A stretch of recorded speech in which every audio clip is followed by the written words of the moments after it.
Pozdravljeni! Brada je skozi tisočletja zelo močno zaznamovala svetovno zgodovino.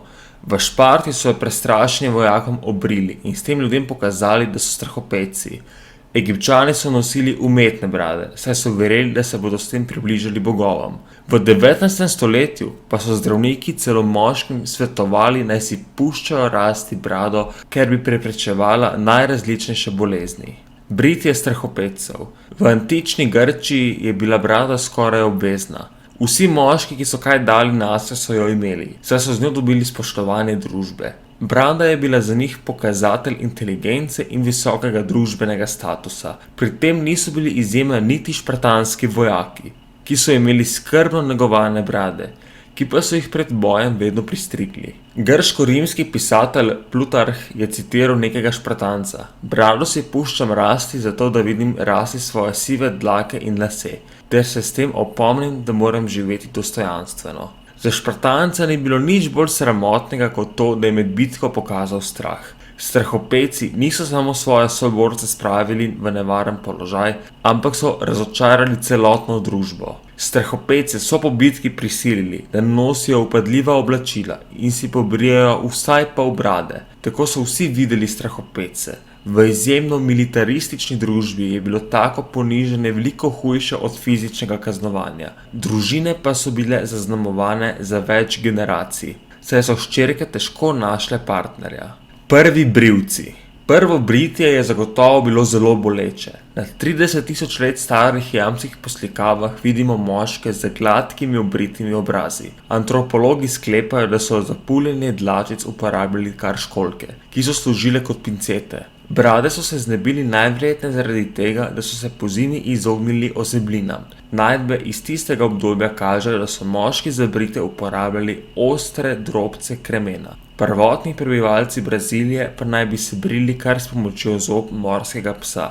Prvi noži za britje, ki so bili izdelani iz bakra, so izdelovali v Indiji in v Egiptu okrog leta 3000 pred našim štetjem. V Evropi pa je britje postalo popularno šele v 7. stoletju pred našim štetjem, ko si je rimski kralj Tarquini dal obriti brado.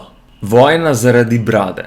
Britje brade je lahko usodno, še posebej, če se z britvico urežeš in si pač prerežeš žilo ali dve. Toda v Franciji v času Ludvika VII. Sredi 12. stoletja, ko se je vrnil iz borbe proti vojvodini Šampaniji, si je pobril svojo celotno brado. Britje je bilo kot nekakšna kazen, saj so njegovi vojaki požigali cerkve, posiljevali in ropali.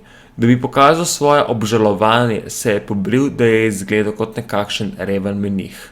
Kraljeva žena Eleonora nad videzom ni bila ravno navdušena, zato je kralju naročila, da si jo ponovno pusti rasti. Ker kralj tega ni hotel storiti, je v njunem zakonu začelo škripati.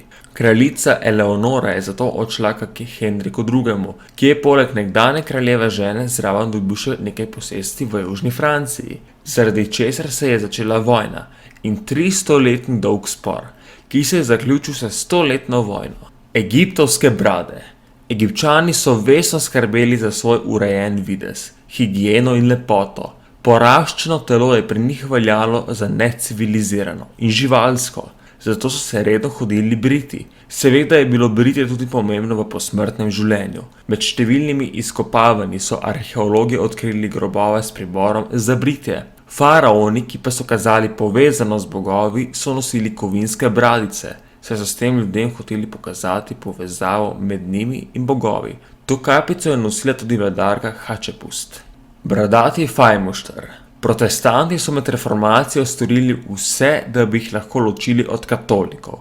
V tem obdobju so bili katoliški duhovniki in menihi vedno gladko pobriti, saj je bil neporaščen obraz pokazatelj ponižnosti. Ko pa je nemško-rimski cesar leta 1521 ožigosal očeta reformacije Martin Lutherja za krivoverca, se je ta moral nekako skriti. Da bi prikril svojo pravo identiteto, si je pustil rasti brado. Kmalu se mu je pri nošenju brade pridružilo veliko protestantov. Dodatna prednost košate brade je bilo tudi dejstvo, da so nekateri menihi izgledali kot preroki v stari zavezi. Nemški protestant je sanjal o svetu, v katerem ne bi bilo obritih obrazov. Vsi moški bi morali nositi brado.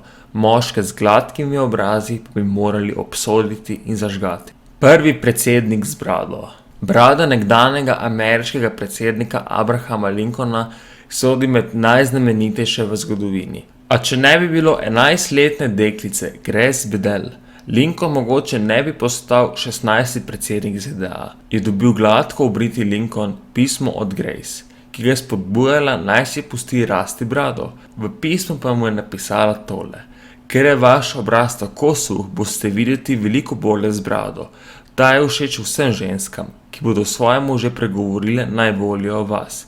Tako boste postali predsednik, je zapisala. Lincoln je upošteval njen nasvet. Uredil se je značilno brado, pozneje istega leta pa je zmagal na volitvah. Na poti na zaprisego, ki je potekala februarja 1861 v Washingtonu, se je ustavil pri Grace v Westfieldu v New Yorku, da bi spoznal svojo mlado podpornico. Vidiš, zate sem si pustil rasti brado, ji je rekel, na kar sta se rokovala.